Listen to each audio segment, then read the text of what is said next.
बिस्मिल्लाहिर्रहमानिर्रहीम। अस्सलाम वालेकुम स्टूडेंट्स।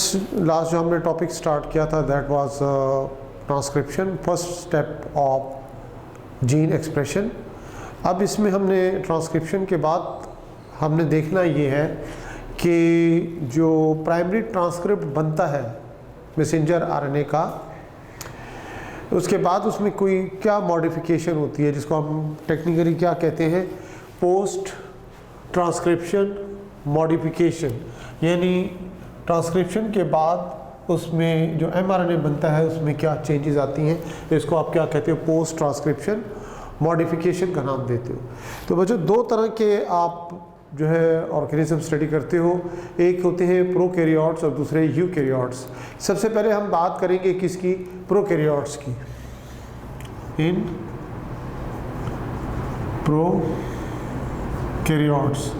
प्रोकैरियोट्स में आपको मालूम है बैक्टीरिया वगैरह आ जाते हैं। इनमें क्या आपको मालूम हो कि नो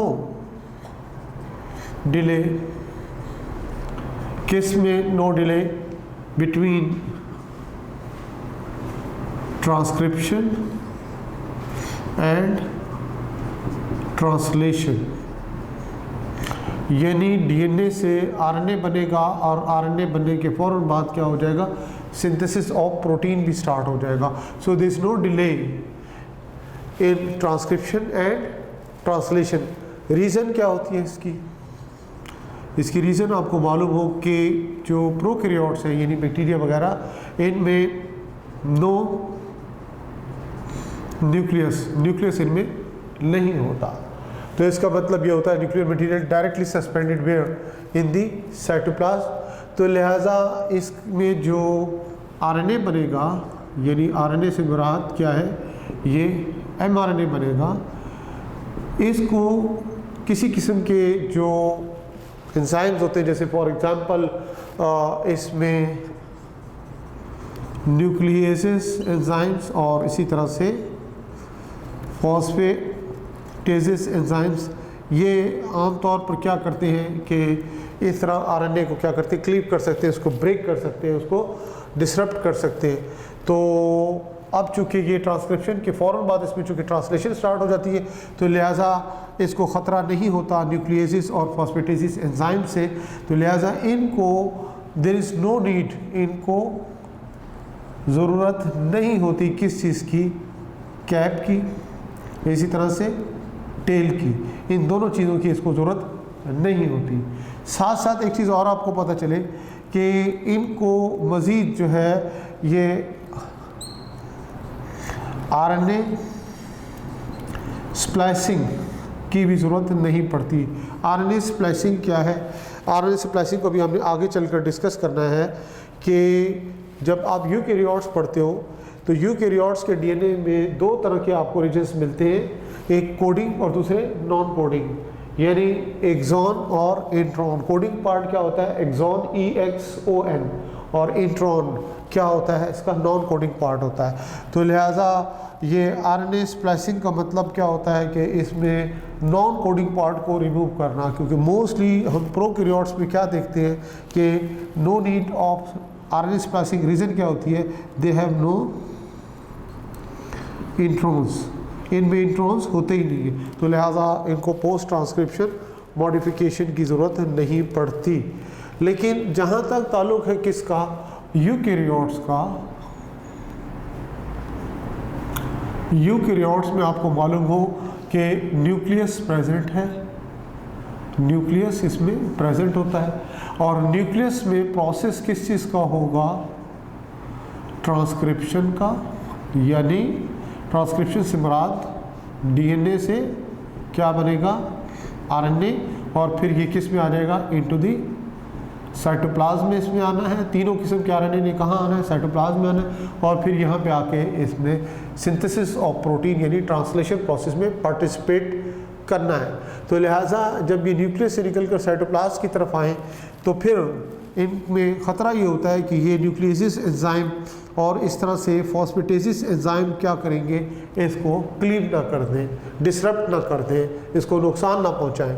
तो लिहाजा यूकैरियोट्स में जो प्राइमरी ट्रांसक्रिप्ट बनता है किस चीज़ का, एमआरएनए का, इसको प्रोटेक्शन रिक्वायर्ड होती है, और प्रोटेक्शन किस तरह से होती है वो अब हमने बताना है कि इसमें नंबर 1 क्या होगा, कैप, और नंबर 2 इसमें क्या होगा, ये टेल, और फिर तीसरा स्टेप जो अभी हमने बताया था इसमें वो क्या होगा, वो दैट इज़ RNA स्प्लाइसिंग। ये तीनों रिक्वायर्ड होते हैं, यानी कैप भी रिक्वायर्ड होती है, इसमें टेल भी रिक्वायर्ड होती है, और इसमें RNA स्प्लाइसिंग भी रिक्वायर्ड होती है। सबसे पहले देखिए कि ये कैप क्या है और इसमें टेल क्या होती है, और किस एंड पे ये कैप अटैच होती है mRNA के, और इस तरह जो टेल होती है वो किस जगह पर अटैच होती है। याद रखिएगा जो तक कैप का ताल्लुक है, ये बेसिकली जो इसका 5 प्राइम होता है, ये यहाँ हम शो कर देते हैं मिसाल के तौर पर, ये हमारे पास क्या है, mRNA। What is this, mRNA। ये इसका 5 प्राइम है और ये इसका 3 प्राइम है। इस तरह ही हमने शो कर दिया है। व्हाट इज दिस, ये प्राइमरी ट्रांसक्रिप्ट ऑफ mRNA है। तो कैप का जहाँ तक ताल्लुक है, तो कैप ने कहाँ पर आकर अटैच होना है, 5 एंड पे। यहाँ पे इसकी ये आप बताएंगे क्या होगा, कैप होगी, और ये 3 एंड पे आके इसकी टेल बनेगी। अब जहाँ तक इसके कैप का ताल्लुक है, तो कैप बेसिकली यहाँ पर किस सूरत में होती है, ये याद रखिएगा, ये मॉडिफाइड न्यूक्लियोटाइड है जिसको हम कहते हैं 7 methyl GTP, guanosine triphosphate, 7 methyl GTP। ये इसका कौन सा प्राइम है, 5 प्राइम, तो इसको हम कहते हैं 5 to 5 इसमें लिंकेज बनता है 7 मिथाइल GTP। ये 5 एंड पर आकर अटैच होगा किसके, इस 5 end of the messenger RNA। इसके बारे में बच्चों आपको थोड़ा सा और मज़ीद कॉन्सेप्ट क्लियर करवा दूँ आपको कि किस तरह से इसकी अटैचमेंट होती है। सबसे पहले देखिए कि यहाँ पे जो लास्ट न्यूक्लियोटाइड होगा, यानी कौन सा न्यूक्लियोटाइड होता है, आपको बताया गया था इसमें RNTPs होते हैं। RNTPs राइबो न्यूक्लियोसाइड ट्राइफॉस्फेट, कोई भी हो सकता है। राइबो न्यूक्लियोसाइड ट्राइफॉस्फेट में क्या हो सकता है कि इसमें एडिनोसिन भी हो सकता है, गुआनोसिन भी हो सकता है, साइटिडीन भी हो सकता है, और यूरिडीन ट्राइफॉस्फेट भी हो सकता है। वो डिपेंड करता है, इसलिए हम कलेक्टिवली क्या कहते हैं, न्यूक्लियोसाइड ट्राइफॉस्फेट। किसी का नाम नहीं देते चारों को, कलेक्टिवली हम क्या कहेंगे, RNTPs का नाम देते हैं। अब जो ये हम बता रहे हैं 7 मिथाइल GTP, इसकी अटैचमेंट जो 5 प्राइम पे होती है, उसके लिए आप यहाँ से देखिए कि ये वाला पार्ट है, इसको हम यहाँ पे शो कर रहे हैं। स्टूडेंट्स यहाँ पे ज़रा ध्यान से देखिएगा कि ये जो इसका 5 एंड है, यहाँ पे हम शो कर रहे हैं कि लास्ट आपके पास क्या है, ये न्यूक्लियोटाइड है, और लास्ट जो न्यूक्लियोटाइड होता है याद रखिएगा कि इसके साथ 3 फॉस्फेट ग्रुप यहाँ पर अटैच है, ये ट्राइफॉस्फेट होता है। फिर उसके बाद नेक्स्ट देखिए हम इस तरफ आएंगे तो ये फॉस्फेट ग्रुप, और फिर ये क्या होगा, न्यूक्लियोटाइड। ये जो बॉन्डिंग होती है 2 न्यूक्लियोटाइड के दरमियान, इसको आप क्या कहते हो, फॉस्फोडाइस्टर लिंकेज का नाम देते हो। तो ये जो 5 प्राइम पे जो होगा, इस एंड पे जो न्यूक्लियोटाइड होगा वो क्या होगा, ट्राइफॉस्फेट होता है। इस तरह यहाँ पे ये ट्राइफॉस्फेट है। तो अब इसमें सबसे पहली बात क्या होगी कि ये जो इसका टर्मिनल फॉस्फेट है, ये इससे अलग हो जाएगा। यानी इसमें हमें क्या बताना होगा कि उसको हम इस तरह से शो कर रहे हैं कि इसका जो टर्मिनल फॉस्फेट है, यानी आगे क्या है आपका RNA है, ये सारा क्या है, RNA है। यहाँ पे फिर हम शो कर रहे हैं N, इसके साथ एक फॉस्फेट, और ये दूसरा फॉस्फेट इसके साथ आ गया। अब देखिए ये बाकी उसी तरह से ये इसका फॉस्फोडाइस्टर लिंकेज, और फिर ये आगे फर्दर ये वाला क्या है, इसका mRNA आ जाता है इस तरह से। ठीक है जी। अब यहाँ पे क्या होगा कि ये हमने शो करना है कि इसमें अब क्या है कि अटैचमेंट होगी 7 मिथाइल GTP की, गुआनोसिन ट्राइफॉस्फेट। ये देखिएगा कि इसकी अटैचमेंट किस तरह से हो रही है। यहाँ पे हम इसको शो करेंगे, ये हमने पहले शो करना है। ये पहला स्ट्रक्चर जो हमने शो किया था, इसमें से एक फॉस्फेट ग्रुप हमने कहा था रिमूव हो गया था, 1 फॉस्फेट ग्रुप इज़ रिमूव। तो ये क्या है, इसके साथ कितने फॉस्फेट ग्रुप है, 2 फॉस्फेट ग्रुप्स आ गए इसके साथ। तो अब ये वही P और उसी तरह से N, और ये क्या है आपके पास मैसेंजर RNA, ये पूरा आगे क्या है, मैसेंजर RNA है। यहाँ पे हम शो कर रहे हैं क्या, 7 methyl GTP, 7 methyl GTP। P guanosine triphosphate. 7 methyl का मतलब क्या होता है? 7 मिथाइल का मतलब ये होता है कि जब आप स्ट्रक्चर स्टडी करते हो किस चीज़ का, ये गुआनोसिन का। अब ग्वानिन क्या है? ग्वानिन नाइट्रोजन बेस है, और नाइट्रोजन बेस कौन सा है? इसका ताल्लुक किससे है? प्यूरिन से। प्यूरिन आपको मालूम है कि ये डबल रिंग स्ट्रक्चर होता है। इस तरह देखिए, ये डबल रिंग स्ट्रक्चर होता है क्या? ग्वानिन। ये हम इसको पहले डिस्कस कर चुके हैं। इस तरह से ये इसको हम ये इसका स्ट्रक्चर शो करते हैं। ये इसका फर्स्ट कार्बन है, ये सेकंड है, ये थर्ड है, फोर्थ, फिफ्थ, सिक्स्थ, ये इसका सेवन्थ, ये एट्थ, और ये इसका 9th कार्बन होता है। 7th कार्बन पे यहाँ पे इसमें आपने बताना होगा कि क्या अटैच होगा। यहाँ पे मिथाइल ग्रुप अटैच होता है। 7th कार्बन पे यहाँ जो कार्बन होता है इसके साथ अटैचमेंट किसकी होगी? मिथाइल ग्रुप की चूँकि अटैचमेंट होती है, तो इसलिए इसको क्या नाम दिया जाता है? 7 मिथाइल GTP गुआनोसिन ट्राइफॉस्फेट का नाम दिया जाता है। अब क्या होता है कि इसके लास्ट यानी 3 फॉस्फेट को, ट्राइफॉस्फेट का मतलब क्या हुआ कि इसमें 3 फॉस्फेट हैं, तो ये इसमें से क्या होगा कि जो लास्ट 2 फॉस्फेट्स होंगे, पायरोफॉस्फेट जिसको हम कहते हैं, ये इससे क्या होंगे? अलग हो जाएंगे। अब एक फॉस्फेट रह गया ना, तो अब ये यहाँ पे इस जगह पे जिसका एक फॉस्फेट रह गया, ये जो हम रेड मार्कर से शो कर रहे हैं, ये फॉस्फेट बेसिकली किसका है? ये गुआनोसिन ट्राइफॉस्फेट का है। जैसे 2 टर्मिनल फॉस्फेट निकल गए तो मोनोफॉस्फेट, तो मोनोफॉस्फेट यहाँ पर आकर अटैच हो जाएगा, तो इसको हम क्या कहेंगे? ये बेसिकली ये गुआनोसिन साथ, और ये क्या है? 7 मिथाइल GTP, 7 मिथाइल GTP आकर यहाँ पर अटैच हो जाएगा इस जगह पे। तो इसको हम क्या नाम देंगे? ये बेसिकली क्या कहलाएगी? इसकी 5 एंड पर ये इसकी कैप कहलाती है इसको, क्योंकि फॉस्फेट ग्रुप यहाँ पे भी क्या होता है? 5 एंड पे होता है, ये भी 5 एंड पे होता है। इसको 5 to 5 यहाँ से हम लिंकेज का नाम देते हैं। तो ये पॉइंट आपको क्लियर होना चाहिए कि 5 एंड पर ये 7 मिथाइल GTP जो कि मॉडिफाइड क्या है? न्यूक्लियोटाइड है, ये किस तरह से आकर यहाँ पर अटैच होगा। इसी तरह से जब हम कैप की बात करते हैं, टेल की बात करेंगे, टेल आपको बताया गया था यहाँ पे 3 एंड पर आकर अटैच होते हैं। 3 टेल क्या होती है? बेसिकली यहाँ पर टेल जो होगी ये क्या होती है? पोली ए। पोली ए का मतलब क्या होता है? पोली मीन्स मैनी। एक किसके लिए वर्ड इस्तेमाल होता है? एडेनिन के लिए। इसका मतलब यहाँ पर बड़ी तादाद में क्या मौजूद है? एडेनिन न्यूक्लियोटाइड मौजूद होते हैं। रफ आइडिया के मुताबिक यहाँ पे तकरीबन 30 से लेकर 500 की तादाद में क्या होते हैं? एडेनिन न्यूक्लियोटाइड्स होते हैं, और ये क्या बनाते हैं? पोली ए टेल बनाते हैं। तो 5 प्राइम पर क्या मौजूद है? गुआनोसिन ट्राइफॉस्फेट 7 मिथाइल GTP, ये आकर यहाँ पर अटैचमेंट करता है, 5 to 5 लिंकेज बनाता है, और 3 एंड पे क्या बन रही है? पोली ए टेल बन रही है।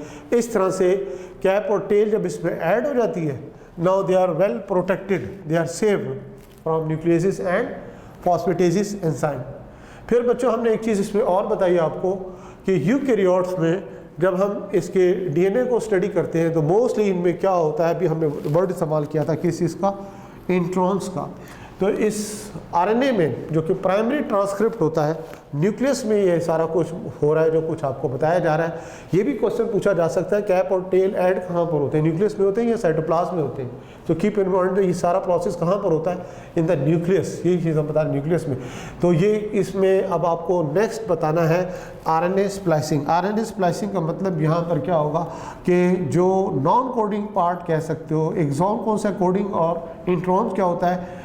इंट्रॉन, इंट्रूडर, अनवांटेड DNA जो होगा उसको रिमूव करने के प्रोसेस को हम क्या कहेंगे? RNA स्प्लाइसिंग का नाम देंगे। तो इसको हमने सिस्टमेटिकली RNA स्प्लाइसिंग को आप ज़रा सिस्टमेटिकली देखना है ताकि आपका मज़ीद कॉन्सेप्ट क्लियर हो कि RNA स्प्लाइसिंग एक्चुअली होता क्या है। यूकैरियोट्स में अब देखें कि जो पोस्ट ट्रांसक्रिप्शन मॉडिफिकेशन है, इसमें अब हमने क्या बताना है? RNA स्प्लाइसिंग क्या होता है?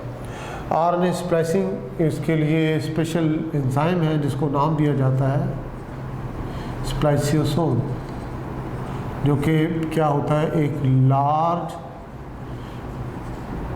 RNA protein complex.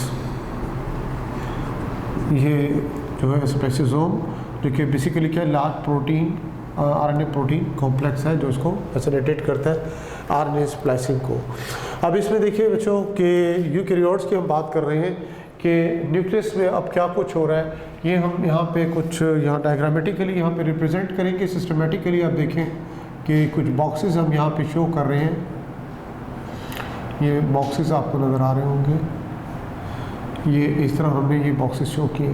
ये जो हम बॉक्स शो कर रहे हैं ये इसको हम रिप्रेजेंट कर रहे हैं ई से। E stands for what? Exon. और फिर I stands for what? Intron. Okay, तो यहाँ पे क्या आएगा? I intron, E exon, I intron, I E इसका एक्सॉन। अब इसमें देखिए कि ये क्या था, आपके पास डीएनए है। What is this? डीएनए। अब डीएनए से क्या बनेगा? आपको बताया गया था आरएनए बनेगा। प्रोसेस क्या है? ट्रांसक्रिप्शन। ट्रांसक्रिप्शन के ज़रिए यहाँ पर आपको क्या मिल जाएगा? आरएनए। फिर हमने शो करना है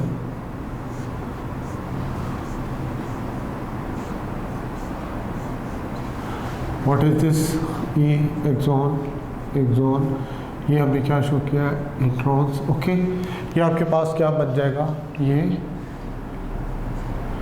इसको प्राइमरी ट्रांसक्रिप्ट या इसको primary transcript of messenger RNA, ये प्राइमरी एमआरएनए भी कह सकते हैं इसको। ये बन जाएगा आपके पास। आपको मालूम है कि जब ये आरएनए बना है तो ऑब्वियसली इसके बारे में क्लियर होना चाहिए कि ये इसका 5 प्राइम है, तो ये इसका क्या है? 3 प्राइम है। और उसके बाद इसमें क्या चीज़ें ऐड हो जाती है? इसकी कैप और टेल। फिर हम यहाँ पे दोबारा शो कर रहे हैं अगेन।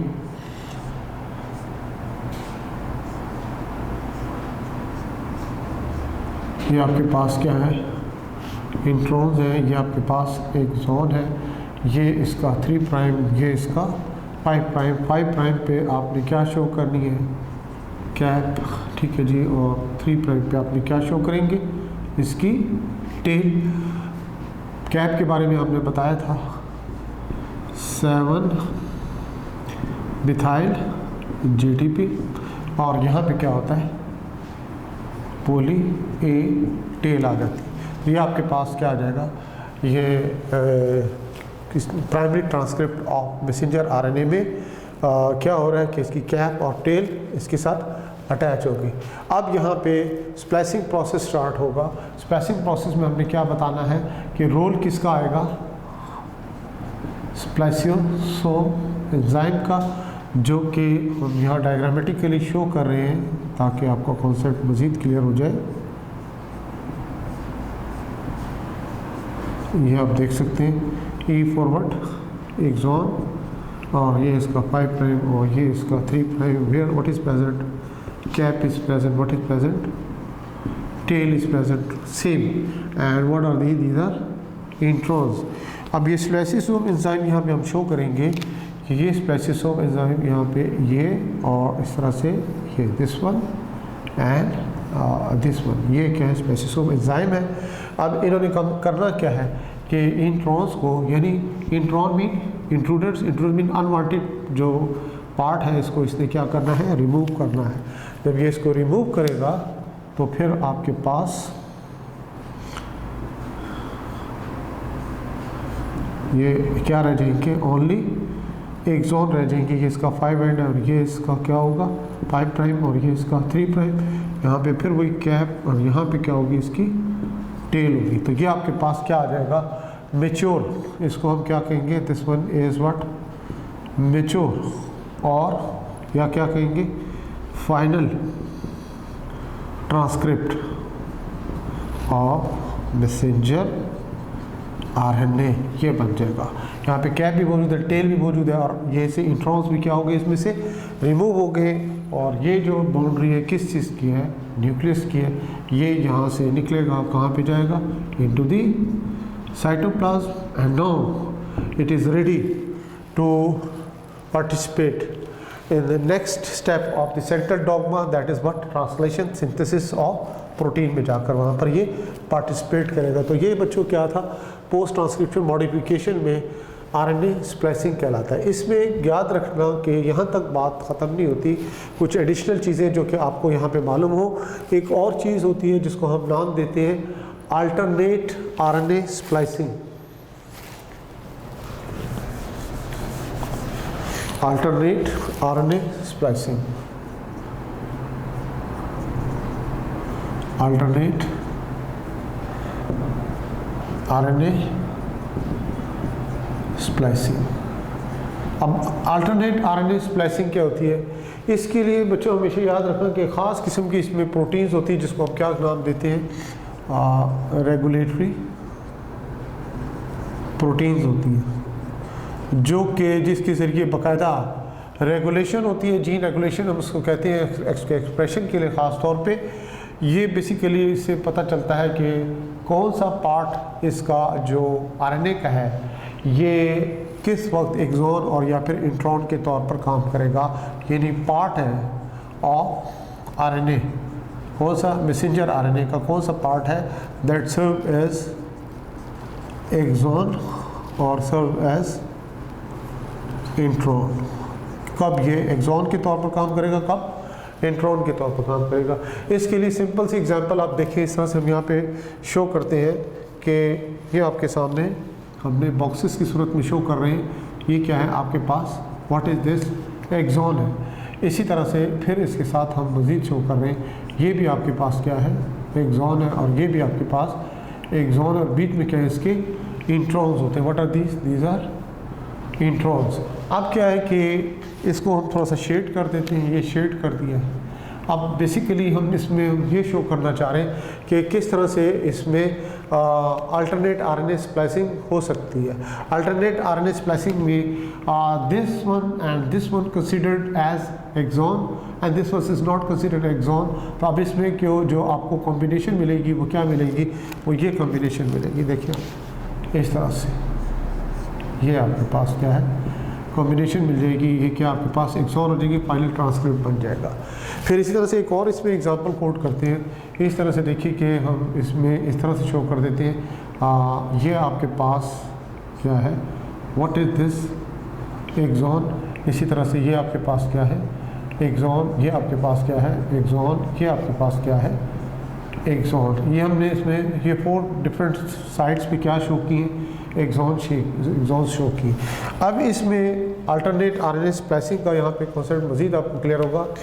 ये फॉर एग्जांपल हम इस तरह से शो कर रहे हैं, ये इसके साथ कॉम्बिनेशन इसकी बन सकती है, इसी तरह से इसकी इसके साथ कॉम्बिनेशन बन सकती है। तो this one and this one is considered as exon and this one is not. कौन कौन से, ये और ये आपस में क्या है, ये आपस में क्या हो रहा है, इसको हम थोड़ा सा शेड दे देते हैं। यहाँ पे ये हमने इसको थोड़ा शेड दे दिया इस एक्सॉन को, इस एक्सॉन को भी। तो आप देखिए this one and this one is considered as the exon and this one is not. Similarly फिर इसकी एक और भी इसमें अल्टरनेट हो सकता है। वो अल्टरनेट किस तरह से हो सकता है, ये देखिए, ये इसके साथ और फिर ये किसके साथ, इसके साथ। This one is not considered as exon. तो अल्टरनेट क्या बन रहा है आपके पास, अल्टरनेट आरएनए स्प्लाइसिंग आपके पास हो रहा है। तो ये भी कॉम्बिनेशन बन सकता है जिसमें ये नहीं है, ये इसके साथ, ये इसके साथ बनेगा, तो this one is not included. तो इस तरह ये अल्टरनेट क्या हो रहा है, आरएनए स्प्लाइसिंग हो रहा है। फिर इसी तरह से इसमें एक और भी हम पॉसिबिलिटी यहाँ पे शो करते हैं। ये देखिए, ये हमने क्या शो किया है, एक्सॉन। ये फिर हम शो कर रहे हैं क्या, एक्सॉन। फिर यहाँ पे क्या शो कर रहे हैं, एक्सॉन। ये हमने एक्सॉन, और ये क्या इसके इंट्रॉन्स होते हैं। अब आपने इसमें इस तरीके से शो करेंगे कि थोड़ा सा इसको हम शेड दे दें ताकि हम इसमें डिफ्रेंशिएट करना हमारे लिए आसान हो। इसको इस तरह देखिए कि this one is with this one, ये इसके साथ देखिए क्या कर रहा है, ये स्प्लाइसिंग हो रही है। तो ये सारे के एक्सॉन के तौर पर कंसीडर हो रहे हैं, ये एक्सॉन के तौर पर कंसीडर हो रहे हैं, ये दिस वन इज़ नॉट। और इसी तरह से ये फिर इसके साथ भी हो सकता है, ये इसको नहीं शामिल करेंगे तो ये कॉम्बिनेशन बन जाएगा। तो लिहाजा ये आपको क्लियर होना चाहिए कि इसको अल्टरनेट क्या कहते हैं, अल्टरनेट आरएनए स्प्लाइसिंग कहते हैं। अब यहाँ तो हमने क्या थोड़े से एक्सॉन शो किए, ज़्यादा एक्सॉन तो हमने शो ही नहीं किए। यानी इसमें 30 एक्सॉन भी हो सकते हैं, 40 भी हो सकते हैं, डिपेंड अपॉन कि इसमें जीन की लेंथ कितनी थी। जीन की लेंथ के हिसाब से किसकी लेंथ होगी, आरएनए की लेंथ होगी, आरएनए की लेंथ के हिसाब से इसके कोडिंग और नॉन कोडिंग पार्ट्स होंगे। लेकिन कौन सा पार्ट एक्सॉन कोडिंग के तौर पर इस्तेमाल होगा और कौन सा नॉन कोडिंग के तौर पर यानी इंट्रॉन के तौर पर यूज़ होगा, इसके लिए बाकायदा रेगुलेटरी प्रोटीन्स होती है वो डिसाइड करती है। तो लिहाजा इससे क्या कंक्लूजन मिलता है, ये बड़ा इंटरेस्टिंग है कि हम आम रूटीन में समझते हैं कि एक जो mRNA है, एक mRNA जो कि जीन डीएनए से बना है, उस एक जीन से एक mRNA बना है, उसे एक ही प्रोटीन बनेगी। वो जैसे यूकैरियोटिक में हम कहते हैं मोनोसिस्टोनिक, या फिर उसमें ये होता है कि mRNA के डिफरेंट सेगमेंट्स होते हैं और वो एक ही प्रोमोटर से एक ही जीन का इनिशिएशन जहाँ से होता है वहाँ से आगे बनते हैं। वो 3 डिफरेंट या इससे भी ज़्यादा डिफरेंट क्या है कि जीन्स होते हैं, उनके उससे 3 डिफरेंट टाइप्स ऑफ mRNA बनेंगे और उससे डिफरेंट टाइप्स की उसकी प्रोडक्ट्स आगे जाके प्रोटीन्स बनती हैं। लेकिन यहाँ पर आप देखें कि अल्टरनेट RNA स्प्लाइसिंग के ज़रिए क्या हो रहा है कि एक जीन है, अब उसकी जो अल्टरनेट RNA स्प्लाइसिंग हो रही है उससे एक ही जीन से कई तरह की आपको सीक्वेंसेस मिलेंगे किसी के एक्सॉन के। जब कई तरह के सीक्वेंसेस मिलेंगे तो इससे कई तरह की प्रोटीन बनेगी एक ही जीन से, उसके एक ही mRNA से। अल्टरनेट RNA स्प्लाइसिंग की वजह से many types of proteins will be form, कई तरह की प्रोटीन बनेगी। इसको हम टेक्निकली क्या कहते हैं, अल्टरनेट RNA स्प्लाइसिंग का नाम देते हैं। तो ये किस में है, पोस्ट ट्रांसक्रिप्शन मॉडिफिकेशन आपको किस में नज़र आता है, मेनली यूकैरियोट्स में ये आपको मिलता है। फिर इंटरेस्टिंग बात आपको साथ साथ मैं और भी बताता चलूँ कि जैसे हमने बताया कि यूकैरियोटिक सेल है, इसमें इंट्रॉन्स होते हैं, और जबकि प्रोकैरियोटिक सेल में हमने बताया था इंट्रॉन्स नहीं होते। तो ये बच्चों इसमें एक चीज़ आपको पता हो कि जब ये हम रिकॉम्बिनेंट डीएनए टेक्नोलॉजी पढ़ते हैं तो उसमें हम एक चीज़ बताते हैं कि जो इंसुलिन है, what is insulin, basically is a protein. Obviously ये जब सिंथेसिस होती है इसके बनने के लिए क्या चीज़ रिक्वायर्ड है, RNA रिक्वायर्ड है। और RNA किससे बनेगा, जाहिर है उस जीन से बनेगा जो कि रिस्पॉन्सिबल है फॉर इंसुलिन प्रोडक्शन के लिए। तो लिहाजा अब यूकैरियोटिक सेल में हमने बताया क्या होते हैं, इंट्रॉन होते हैं। इंट्रॉन होने के नाते जब शुरू में इंसुलिन बनाने वाला जीन रिकॉम्बिनेंट डीएनए टेक्नोलॉजी के जरिए बैक्टीरिया में इंट्रोड्यूस किया गया विदाउट रिमूविंग इंट्रॉन, तो बैक्टीरिया में तो कोई मैकेनिज्म ही नहीं है इंट्रॉन रिमूव करेगा, यानी पोस्ट ट्रांसक्रिप्शन मॉडिफिकेशन का कोई मेथड ही नहीं है, तो लिहाजा इंसुलिन बनाना पॉसिबल नहीं था। लेकिन जब ये RNA स्प्लाइसिंग का जब हमें पता चला कि नॉर्मली ये जो RNA स्प्लाइसिंग हो रही है जिसमें हम क्या रिमूव करते हैं, इसके इंट्रॉन रिमूव करते हैं, और ये फाइनल ट्रांसक्रिप्ट जो मिलता है ये क्या होता है, विदाउट इंट्रॉन होते हैं। ये हमारे पास बेसिकली क्या है, mRNA है। अब हम mRNA को रिवर्स ट्रांसक्रिप्शन के ज़रिए क्या बनाएंगे, दोबारा से रिवर्स ट्रांसक्रिप्शन के जरिए RNA से क्या बनेगा, DNA बनेगा। अब DNA जो बनेगा वो विदाउट इंट्रॉन होगा। अब जब बैक्टीरिया के DNA में प्लाज्मिड के थ्रू, प्लाज्मिड क्या है, उसका DNA होता है, उसमें ऑब्वियसली इंट्रॉन तो होते नहीं है, जब हम उसके साथ उसको अटैच करेंगे तो क्या बनेगा, रिकॉम्बिनेंट DNA।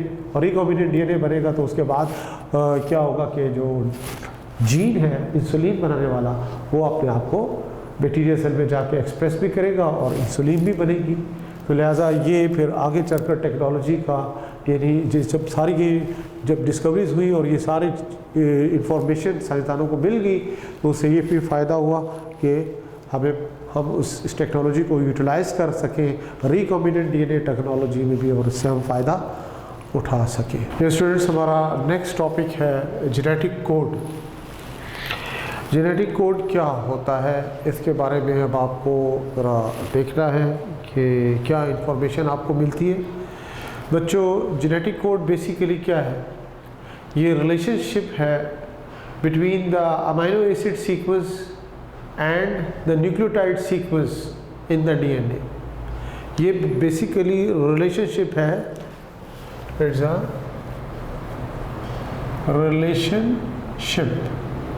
रिलेशनशिप किसके दरमियान, between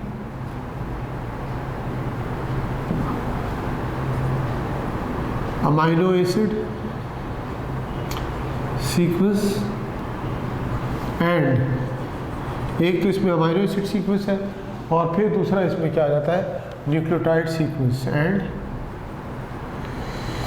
nucleotide sequence. Nucleotide sequence जो है ये आपको मालूम होना चाहिए किस में होता है, जीन में या फिर डीएनए में होता है। तो relationship between amino acids and amino acid sequence and nucleotide sequence is called what, genetic code। इसे आप genetic code का नाम देते हैं, this is called what, genetic code। Basically ये genetic code जो है इसको आप ट्रिपलेट कोड का नाम भी देते हैं। रीज़न क्या होती है? इट्स अ कॉम्बिनेशन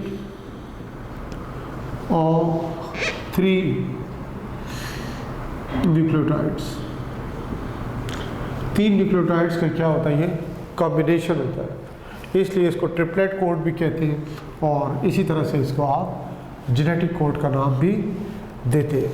आपको मालूम हो कि बेसिकली जेनेटिक कोड जो होते हैं कहाँ पर होते हैं? डीएनए पे होते हैं, और डीएनए से ये ट्रांसक्राइब्ड होते हैं। यानी ये कहाँ से ट्रांसक्राइब्ड होंगे? ट्रांसक्राइब्ड फ्रॉम डीएनए, और डीएनए से ट्रांसक्राइब किस में हो जाते हैं? Into the messenger RNA. Messenger RNA को मैसेंजर आरएनए कहते हैं इसी वजह से कि इसमें क्या होता है? जेनेटिक मैसेज होता है। कहाँ से? डीएनए से। किस लिए होता है? For the synthesis of protein. तो लिहाजा ये कॉम्बिनेशन ऑफ 3 न्यूक्लियोटाइड्स की वजह से इसको आप ट्रिपलेट कोड भी कहते हैं, इसको जेनेटिक कोड का नाम भी देते हैं। ये तो आपको पता चला कि ये जेनेटिक कोड क्या होता है। अब इसमें बच्चों ये हमें देखना है कि जेनेटिक कोड जो है ये इसकी तरतीब, इसका सीक्वेंस क्या होगा, इसमें कितने बेसिस का एक कोड बनेगा या कितने न्यूक्लियोटाइड्स का एक कोड बनेगा, अब हमने इसको डिटेल से देखना है। इसके बारे में हमें ये मालूम होना चाहिए कि यहाँ पे हमने बताया है, कुछ पॉइंट क्लियर किया यहाँ पे, अमाइनो एसिड सीक्वेंस, और ये क्या हम दे रहे हैं यहाँ पे? Nucleotide sequence. अब हमारे पास जहाँ तक न्यूक्लियोटाइड्स का ताल्लुक है तो आपको ये मालूम होना चाहिए कि अगर हम डीएनए की बात करें तो डीएनए में हमारे पास 4 तरह के nucleotides, adenine, guanine, cytosine and thymine, 4 किस्म के न्यूक्लियोटाइड्स होते हैं। अब आप देखिए कि हमारे पास जो प्रोटीन सिंथेसिस होती है, प्रोटीन सिंथेसिस के लिए how many types of amino acids are required? 20 types of amino acids are required to make different kinds of protein. अब ये 20 टाइप्स ऑफ अमाइनो एसिड्स हैं, लेकिन प्रोटीन मॉलिक्यूल में अमाइनो एसिड की तरह हंड्रेड्स में भी हो सकती है, 1000 में भी हो सकती है, वो डिपेंड करता है। अब 20 टाइप्स ऑफ अमाइनो एसिड्स हैं। हर अमाइनो एसिड के लिए हमें क्या, अमाइनो एसिड के लिए क्या चाहिए होता है? एक स्पेसिफिक जेनेटिक कोड रिक्वायर्ड होता है। लेकिन हमने ये भी देखना है कि डीएनए में हमारे पास ये टाइप्स ऑफ न्यूक्लियोटाइड्स कितने? ओनली 4 टाइप न्यूक्लियोटाइड्स हैं, और ये उनके नाइट्रोजन बेसिस की बेस पर उसका नाम रखा जाता है, adenine nucleotide, guanine, cytosine and thymine. तो अब आप देखिए 20 डिफरेंट टाइप्स के क्या है हमारे पास अमाइनो एसिड। हर अमाइनो एसिड को क्या चाहिए? एक अलग कोड चाहिए, अलग उसकी एक आइडेंटिटी चाहिए, अलग उसका आपको पता हो कि भैया उसका टैग है, या आपको पता हो कि उसका आइडेंटिफिकेशन मार्क है। तो उसके लिए फिर बच्चों याद रखना है आपको कि ये एक अमाइनो एसिड के लिए अगर हम कहते हैं एक नाइट्रोजनस बेस या एक न्यूक्लियोटाइड एक कोड का काम करें, तो आपको मालूम हो कि ये हमारे पास 20 टाइप्स ऑफ अमाइनो एसिड हैं, लेकिन हमारे पास नाइट्रोजन बेसिस कितने हैं? ओनली 4 हैं। तो इसका मतलब ये हुआ कि अगर हम कहते हैं एक नाइट्रोजन बेस एक कोड के तौर पर काम करे, या एक न्यूक्लियोटाइड एक कोड के तौर पर काम करे, how many codes will be possible over here? ये आपको मालूम होना चाहिए कि ये एक कोड, ये दूसरा कोड, ये तीसरा और ये चौथा, तो how many codes will be possible? यानी आप कह सकते हैं 4 × 1 इज इक्वल टू वट? 4। हमारे पास 4 डिफरेंट टाइप्स के क्या बनेंगे? कोड्स बनेंगे, AGCT, only 4 types of code. क्या ये 20 different types of amino acids के लिए एनफ है? Obviously not enough, so it is not acceptable. फिर इसी तरह से हम देखते हैं कि यही हमारे पास क्या है, 4 टाइप्स के क्या हैं? न्यूक्लियोटाइड्स हैं, और फिर 20 टाइप्स हमारे पास क्या हैं? अमाइनो एसिड्स हैं। तो अब हमने देखना है कि अगर हम कहते हैं कि 2 बेसिस जो है, 2 बेस सीक्वेंस जो होता है, 2 बेस सीक्वेंस, ये अगर सिंगल कोड के तौर पर काम करें, सिंगल कोड के तौर पर काम करें, तो how many codes will be there? How many codes will be there? तो ये आपको मालूम होना चाहिए कि अगर हम ये देखें इस तरह से, क्या शो किया था हमने, A, G, C और ये T, 4 डिफरेंट क्या हमारे पास न्यूक्लियोटाइड्स हैं। अगर हम कहते हैं कि 2 बेसिस सीक्वेंस का एक कोड है तो फिर हमारे पास कितने कोड बनेंगे? याद रखिएगा कि यहाँ पे जो how many codes will form 16 different types of codes बने। डिफरेंट टाइप्स हम बता रहे हैं, यानी एक कोड एक मरतबा आएगा वो दोबारा रिपीट नहीं होगा। जैसे एग्जांपल के तौर पर आप देखिए ये ए है, ए के साथ हम क्या शो करें? ए, इसी तरह से क्या आएगा? ए जी, इसके साथ फिर क्या आएगा? ए सी, इसी तरह से फिर क्या आएगा? A T. ये कितने बन गए? 4 कोड बन गए। फिर उसके बाद ये देखिए ये जी को लेंगे, यहाँ पे क्या है? ए जी ए, फिर जी, फिर उसके बाद जी सी, फिर उसके बाद जी टी आ गए, 4 और कोड बन गए। देख ले सब एक दूसरे से क्या है? डिफरेंट है। थर्ड को ले लें, सी ए, फिर सी जी, आ जाएगा, फिर सी सी, फिर उसके बाद सी टी, ये फिर 4 कोड बन गए। फिर इसको टी को ले लें, टी ए, फिर उसके बाद टी जी, फिर उसके बाद टी सी और उसके बाद टी टी। ये आपके पास 16 डिफरेंट काइंड्स ऑफ कोड बन जाते हैं। तो क्या ये 20 टाइप्स ऑफ अमाइनो एसिड्स के लिए एनफ है? अगेन आप देख सकते हैं कि हमारे पास 20 अमाइनो एसिड है, लेकिन कोड कितने बन रहे हैं? ओनली 16 कोड्स बन रहे हैं, यानी 4 इंटू ये इसका 4 पावर क्या होगा? 2, यानी 4 इंटू 4, तो कितना हो जाएगा? 16 डिफरेंट आपको कोड्स मिल जाएंगे।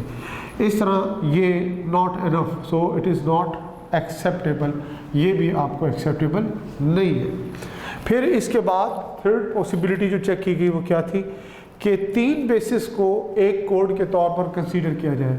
ये आपके पास 4 क्या हैं? ये 4 आपको डिफरेंट बेसिस या न्यूक्लियोटाइड्स हैं।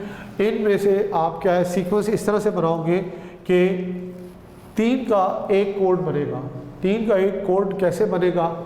उसके लिए बाकायदा इसका प्रोसीजर होता है, जिसमें हम क्या करते हैं, इसके पॉसिबिलिटीज़, ऑल पॉसिबिलिटीज़ चेक करते हैं कि how many codes will be possible, यानी 4 टू द रेस पावर क्या होगा? 3, तो ये होगा 4 इंटू 4 इंटू 4, ये कितना बन जाएगा? 64 टाइप्स के क्या मिलेंगे आपको? कोड्स मिलेंगे बाकायदा। इसके लिए आप क्या बनाते हो? इसका चेकर बोर्ड बनाते हो। अब चेकर बोर्ड मैं यहाँ पे नहीं बनाऊँगा, सिर्फ आपको एक आइडिया दूंगा कि किस तरह से आपने ये इसके जो टेबल की फॉर्म में चेकर बोर्ड की सूरत में आप इसको बना सकते हैं। यानी उसके लिए बाकायदा कॉलम होते हैं, फर्स्ट कॉलम से एक लेंगे, फिर ऊपर से एक लेंगे और एक साइड कॉलम से आप लेंगे एक, तो आपके पास कोड मिल जाएगा। जैसे मिसाल के तौर पर इसमें मैं आपको एग्जांपल देता हूँ कि ये जो हमने शो किए ये जेनेटिक कोड कहाँ से लिए? डीएनए से लिए। अब ये ट्रांसक्राइब होंगे किस में? एमआरएनए में होंगे। तो उसमें क्या बन जाएगा आपके पास? UCAG, यानी थायमिन की जगह क्या आ जाएगा? यूरासिल आ जाएगा। बाकी वही साइटोसिन, उसी तरह से एडेनिन, उसी तरह से क्या होगा? गावरिन। फर्क ये होगा कि डीएनए से ट्रांसक्राइब होकर किस में आ गए? इनटू द मैसेंजर आरएनए में आ जाते हैं। तो अब इसमें यही आप करते हो कि इस तरह ये 4 ये लिखते हो, फिर इसी तरह से UCAG यहाँ से लेते हो और फिर यहाँ पे जो वर्टिकल कॉलम होगा यहाँ पे UCAG, फिर ये इसके साथ अलहदा से आपने क्या लेना होगा? UCAG, इसी तरह से फिर UCAG, फिर इसी तरह से आपने UCAG, ये इस तरह से बढ़े। फर्स्ट आप कहाँ से लोगे? यहाँ से। ये फर्स्ट यहाँ से, फर्स्ट यहाँ से, तो आपके पास पहला कोड बन जाएगा U। फिर यहाँ से फर्स्ट, यहाँ से फर्स्ट, यहाँ से क्या लोगे? सेकंड। फिर आपके पास कौन सा कोड बन जाएगा? That is UC। फिर आप ये फर्स्ट यहाँ से थर्ड ले लोगे, UA। फिर इसी तरह से ये फर्स्ट यहाँ से ले लोगे, क्या बन जाएगा? ये UG बन जाएगा। 4 कोड बन गए। फिर इस तरह से फर्स्ट वन ये लोगे, यहाँ से सेकंड UC, यहाँ से लोगे U, ये कोड बन जाएगा। फिर फर्स्ट वन यहाँ से लोगे UCC, फिर UC आपके पास क्या आएगा? A, फिर उसके बाद आपके पास क्या आएगा?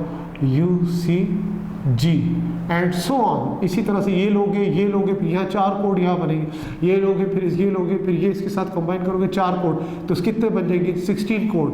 फिर C से स्टार्ट करोगे, ये साइटोसिन से, ये फिर यहाँ से फर्स्ट, ये फर्स्ट, फिर यहाँ से फर्स्ट एक, फिर इसी तरह से ये फिर 4 कोड 16 ये बनेंगे, 16 इसके बनेंगे, 16 इसके बनेंगे।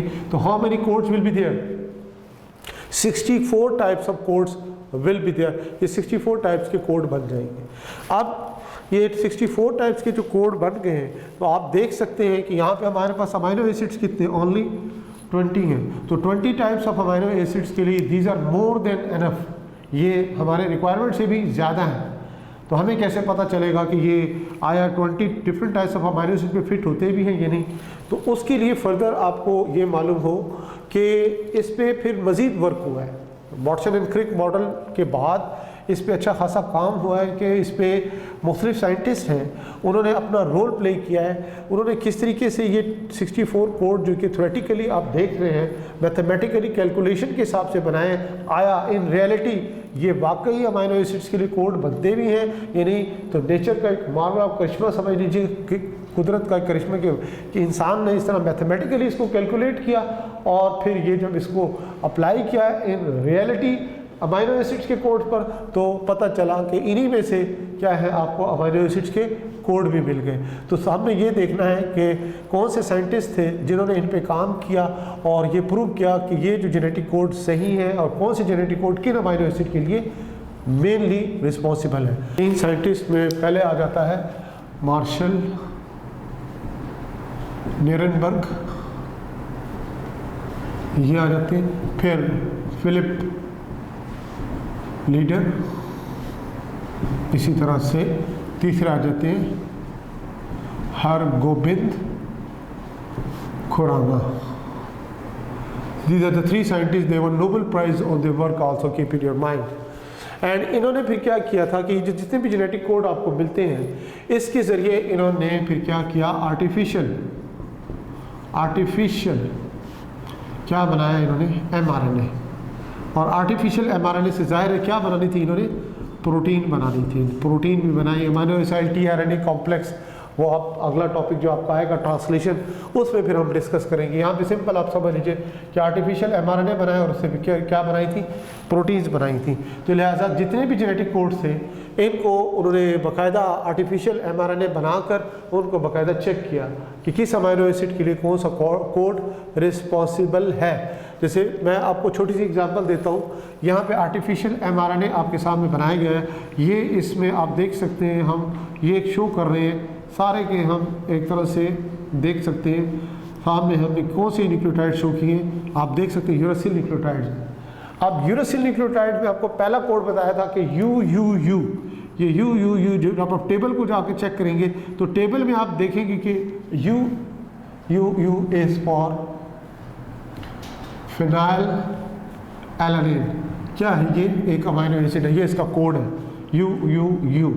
अब सारे के सारे इसमें आप देख सकते हैं न्यूक्लियोटाइड कौन से आर्टिफिशियली जो ऐड किए गए, these are artificially added what nucleotides, कौन से हैं, UUU code for phenylalanine. अब ये क्या है, आपके पास आर्टिफिशियल mRNA बन गया है। आर्टिफिशियल mRNA बनने के बाद जाहिर है इससे ट्रांसलेशन होगी, क्या होगा, ये ट्रांसलेशन यानी प्रोटीन बनेगी। तो प्रोटीन बनेगी तो ऑब्वियसली किसके लिए कोड कर रहे हैं, sequence of what, sequence of amino acid and there is relationship between nucleotide sequence. तो आप देख सकते हैं ये न्यूक्लियोटाइड का सीक्वेंस है। ये फिर आपके पास क्या आ रहे हैं, 1, ये आपके पास आ रहे हैं 2, ये आपके पास आ रहा है 3, ये आपके पास आ रहा है 4, ये आपके पास आ रहा है 5, ये आपके पास आ रहा है 6। ये सारे के सारे क्या हैं, phenyl alanine amino acid peptide bond बन गई। तो आपके पास क्या बन गई, what is this, polypeptide chain. यानी इससे आप देखें जो मीडियम आपने प्रोवाइड किया था उसमें और भी अमीनो एसिड डाले गए थे, लेकिन यहाँ पे सिलेक्ट कौन सा हुआ है, सिर्फ और सिर्फ फिनाइल एलानिन हुआ है। वजह कि UU is the genetic code for what, phenylalanine. तो इस तरह एक्सपेरिमेंट के ज़रिए Marshall Nirenberg, Philip Leder and Hargobind Khorana ने इन्होंने आर्टिफिशियल mRNA बना के सारे कोड्स को बाकायदा एक्सपेरिमेंटली चेक किया और उनको रिकॉग्नाइज किया कि किस अमाइनो एसिड के लिए कौन सा कोड रिस्पॉन्सिबल है। फिर इससे इनको आगे चलकर मज़ीद चला कि जो 64 कोड्स बनते हैं ये सारे के सारे genetic code 20 types of amino acids के लिए नहीं है। कुछ ऐसे कोड भी इसमें शामिल हैं जो कि किसी भी अमाइनो एसिड का कोड नहीं है, जिनको नाम दिया गया था स्टॉप कोडॉन। स्टॉप कोडॉन यानी इसको आप नॉनसेंस कोड का नाम भी, कोडॉन का नाम भी देंगे। mRNA में इसको क्या कहेंगे? कोडॉन कहेंगे। तो नॉनसेंस कोडॉन भी ये कहलाता है। इसमें UAA, UAG और इसी तरह से इसमें आ जाता है UGA। ये तीन जो हैं ये बेसिकली क्या है? स्टॉप कोडॉन है। यानी किसी भी अमाइनो एसिड के लिए कोड नहीं होता, ये बेसिकली टर्मिनेशन के लिए होता है। जब आपने पढ़ना है, डिस्कस करना है किस चीज़ को, ये ट्रांसलेशन प्रोसेस को, तो ट्रांसलेशन प्रोसेस का जो टर्मिनेशन होता है वहाँ पर ये किसका रोल आएगा? इन्हीं स्टॉप कोडॉन का रोल आता है। फिर इसी तरह से एक और कोड आप पढ़ते हो, that is called start codon. Start codon जो होता है क्या होता है? AUG and this is specifically for a kind of amino acid that is what? Methionine. ये मेथियोनिन के लिए होता है, ये AUG। तो इसको हम कहते हैं स्टार्ट कोडॉन। कोई भी प्रोटीन जब बनेगी तो उसका जो इनिशियल कोडॉन होगा वो क्या होगा? AUG होगा। किसके लिए? For methionine. तो बहरहाल ये तो जेनेटिक कोड है। तो इसका मतलब टोटल जेनेटिक कोड आपके पास कितने होंगे? 61 आपके पास जेनेटिक कोड होंगे और 3 इसमें क्या होंगे? स्टॉप कोडॉन होंगे। तो यहाँ तक तो आपको ये चीज़ें क्लियर हुई कि इस तरह से ये कोड सारे आइडेंटिफाई हो गए। नेक्स्ट उसके बाद इसकी कुछ प्रॉपर्टीज़ हैं जेनेटिक कोड्स के बारे में जो हम बात कर रहे हैं, इसकी कुछ क्या है प्रॉपर्टीज़ है, उनको अभी हमने डिस्कस करते हैं। प्रॉपर्टीज़ ऑफ जेनेटिक कोड या करेक्टरिस्टिक ऑफ जेनेटिक कोड में हम क्या देखते हैं? सबसे पहले क्या आप देखते हैं? कोड डीजेनेरेसी। कोड डीजेनेरेसी का क्या मतलब होता है?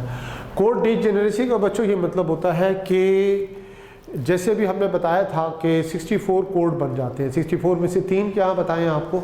स्टॉप कोडॉन है। बाकी 61 क्या है? कोड्स। अमाइनो एसिड आपके पास कितने हैं? ओनली 20। तो आपको तो कोड चाहिए 20, तो यहाँ तो कोड ज़्यादा है। तो इसी रेफरेंस से आपने कोड डीजेनेरेसी का मतलब यहाँ पे होता है कि there may be more than 1 genetic code for 1 amino acid.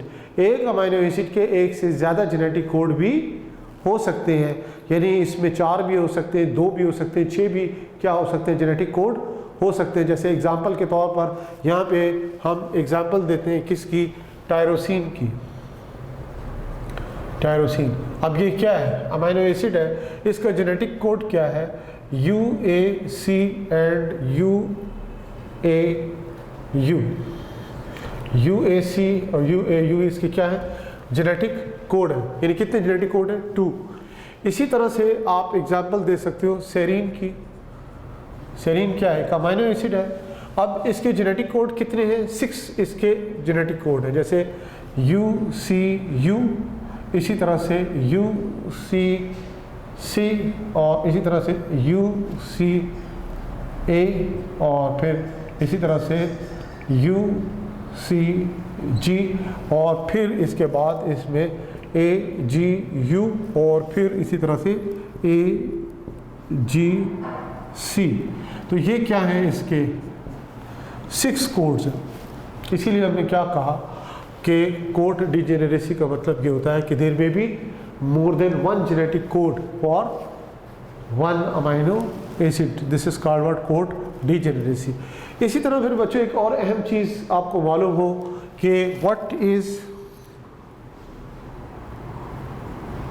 whether the genetic code is universal. There is a question mark whether the genetic code is universal or not. इसके लिए याद रखिएगा कि जेनेटिक कोड जो होता है, अगर आप प्रोकैरियोट उठा लें, बैक्टीरिया या फिर यूकैरियोट, कोई भी लिविंग ऑर्गेनिज्म उठा लें इंक्लूडिंग ह्यूमन बीइंग, मोस्टली इनमें क्या होता है, जेनेटिक कोड क्या होता है, यूनिवर्सल होता है। यानी मिसाल के तौर पर अगर हम कहते हैं AGA, this is genetic code for arginine. अब ये अर्जिनिन जो है ये बैक्टीरिया में अगर आप देखोगे तब उसमें भी अर्जिनिन का जेनेटिक कोड क्या होगा, AGA होगा। इसी तरह अगर आप ह्यूमंस की बात करोगे तो ह्यूमंस में भी क्या होगा, जेनेटिक कोड क्या होगा, AGA ही होगा। किसके लिए, अर्जिनिन के लिए। तो इससे क्या पता चलता है कि जेनेटिक कोड इज़ यूनिवर्सल। इसकी वजह से क्या हो सकता है, पॉसिबिलिटी क्या होती है कि जब जेनेटिक कोड मैच करते हो तो इसकी वजह से gene can be transfer from one organism to another organism. ना सिर्फ इसमें जीन ट्रांसफ़र किए जा सकते हैं बल्कि वहाँ दूसरे ऑर्गेनिज्म में जाने के बाद जीन अपने आप को एक्सप्रेस भी कर सकता है। तो ये इसका एडवांटेज होता है कि जेनेटिक कोड इज़ यूनिवर्सल, की जेनेटिक कोड क्या है, यूनिवर्सल है। इसी तरह से देखो कि इसमें हम ये भी चीज़ बताएंगे कि कुछ जगह पे हमें इख्तलाफ हो जाता है कि genetic code is not that universal. Genetic code is not that universal. क्या मतलब होता है इसका। अब इसमें थोड़ा सा इख्तलाफ जो आता है वो किस वजह से आता है, वो आता है किसकी वजह से, माइटोकॉन्ड्रिया की वजह से। माइटोकॉन्ड्रिया के बारे में आपको मालूम हो कि ये सेल्फ रेप्लिकेटिंग ऑर्गेनेली है, इसका अपना क्या होता है, डबल स्ट्रैंडेड सर्कुलर DNA होता है। तो अब ऑब्वियसली ये इसमें राइबोसोम भी होते हैं और ये अपनी प्रोटीन भी बना सकता है और अपनी डुप्लीकेशन भी कर सकता है, अपनी कॉपीज़ भी बना सकता है। अब देखिए कि यहाँ पे हमने बात करना है कि जैसे ये देखिए UGA, ये यहाँ पे हम क्या बताएंगे, ये स्टॉप कोडॉन है, स्टॉप कोडॉन है। किस में ये स्टॉप कोडॉन है, ये बेसिकली UGA स्टॉप कोडॉन। अभी हमने रेफरेंस दिया था कि ये स्टॉप कोडॉन है किस में, ये बाकी ये माइटोकॉन्ड्रिया के अलावा बैक्टीरिया में भी और दूसरे यूकैरियोट्स में भी क्या होता है, स्टॉप कोडॉन होता है। लेकिन माइटोकॉन्ड्रिया में ये किसके तौर पर सर्व करेगा, इन माइटोकॉन्ड्रिया ये इसमें ट्रिप्टोफान के तौर पर ये क्या करेगा, कोड करेगा। इसी तरह से AUA, ये बेसिकली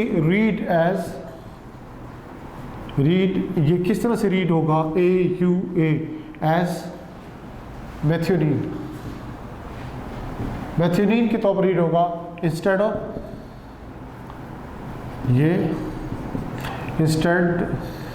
ऑफ आइसोल्यूसिन। आप देख सकते हैं मैथ्योनिन के लिए कोड क्या था बैक्टीरिया में या फिर अदर यूकैरियोट्स में, दैट इज AUG। यहाँ पे AUA जो है रीड एज मैथ्योनिन होगा इंस्टेड ऑफ आइसोल्यूसिन, ये भी फ़र्क है। इसी तरह से आप एक और चीज़ इसमें देखिए कि AGA और इसी तरह से AGG, ये सीक्वेंस क्या है, बेसिकली बेसिस के सीक्वेंस जो है ये AGA और AGG, ये बेसिकली क्या काम कर रहे हैं, स्टॉप कोडॉन के तौर पर काम कर रहे हैं, स्टॉप कोडॉन इन माइटोकॉन्ड्रिया। ये माइटोकॉन्ड्रिया में क्या काम कर रहे हैं, ये स्टॉप कोडॉन के तौर पर काम कर रहे हैं। लेकिन ये आपको मालूम हो कि ये जेनेटिक कोड बेसिकली है किसके, अर्जिनिन क्या है आपके पास, अमाइनो एसिड के, किस में, बैक्टीरिया में भी और अदर यूकैरियोट्स में ये अर्जिनिन का क्या है, कोड है। लेकिन माइटोकॉन्ड्रिया में ये क्या काम कर रहे हैं, स्टॉप कोडॉन के तौर पर काम कर रहे हैं। हालांकि हमें पता है कि स्टॉप कोडॉन क्या होता है, UAA होता है, UAG होता है और UGA होता है। लेकिन माइटोकॉन्ड्रिया में AGA और AGG which are basically the codon for arginine, they serve as a stop codon in mitochondria. ये भी आपके सामने इसकी एक प्रॉपर्टी आ जाती है। इसी तरह से बच्चों देखो कि इसमें कुछ प्रॉपर्टीज़ और भी हैं इसकी जेनेटिक कोड की, वो भी हम यहाँ पे डिस्कस कर लेते हैं। जैसे इसमें हम बात करेंगे कि नो पंक्चुएशन, किसी किस्म की पंक्चुएशन नहीं होती किसके दरमियान, बिटवीन कोडॉन्स। किसी किस्म की कोई पंक्चुएशन नहीं होती। पंक्चुएशन आपको मालूम है कि गैप नहीं होता, यानी उसमें कोई आप कॉमा या फुल स्टॉप वगैरह नहीं डालते, किसमें, बिटवीन द कोडॉन्स। तो ये भी इसकी प्रॉपर्टीज में ही शामिल है। इसी तरह से नो ओवरलैपिंग, किसी किस्म की कोई ओवरलैपिंग नहीं होती बिटवीन कोडॉन्स। यानी इस तरह, जैसे मिसाल के तौर पर मैं आपके सामने लिख रहा हूँ AUA, कोई भी कोड आप लिख लें, AUA, AGA, ACC, AAA, whatever, UAA, these are the codes। ये सारे क्या है, कोड्स हैं डिफरेंट अमाइनो एसिड्स के, इनके दरमियान कोई पंक्चुएशन वगैरह नहीं है। अब नो ओवरलैपिंग, नो ओवरलैपिंग का मतलब क्या होता है, जैसे मिसाल के तौर पर ये एक कोड आप देख रहे हैं, क्या आ रहा है, AUA।